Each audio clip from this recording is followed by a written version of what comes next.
ආයිබෝවන් කියලා පිළිගන්න ඔයාලා හැමෝම අපි අද වීඩියෝ එකෙන් අරගෙන ආවේ ෆුවල් පාස් එක ලබා ගන්නේ කොහොමද කියලා 2026 3 වන මාසේ 15 වෙනිදා ඉඳලා ඔයාලට ඉන්ධන පෙරවුම් හල් වලින් ඉන්ධන ලබා ගැනීමට හැකිවන්නේ මේ ෆුවල් පාස් එකේ තියෙන QR එක ස්කෑන් කරලා.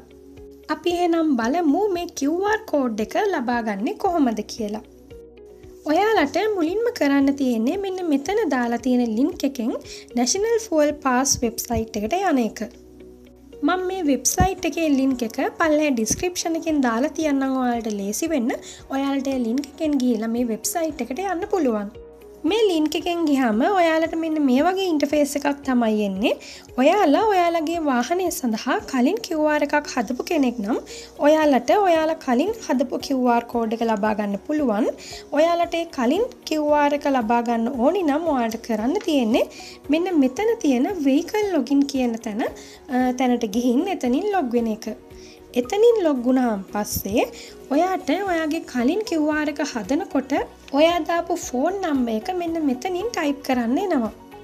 මෙන්න මෙතන ඔයාගේ ෆෝන් නම්බර් එක ටයිප් කරලා send OTP කියන එක ක්ලික් කරාන් පස්සේ ඔයා ඇතුළත් කරපු ෆෝන් නම්බර් එකට OTP නම්බර් එකක් එනවා.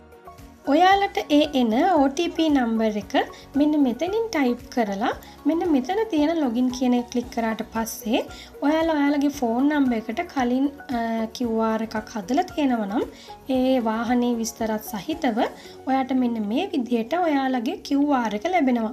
ඔයාට කරන්න තියෙන්නේ මෙන්න මෙතන download QR කියලා තියෙනවා. එතනින් ඔයාට ඔයාගේ QR එක download කරගෙන ඔයාට ඉන්ධන ලබා ගැනීමට පුළුවන්.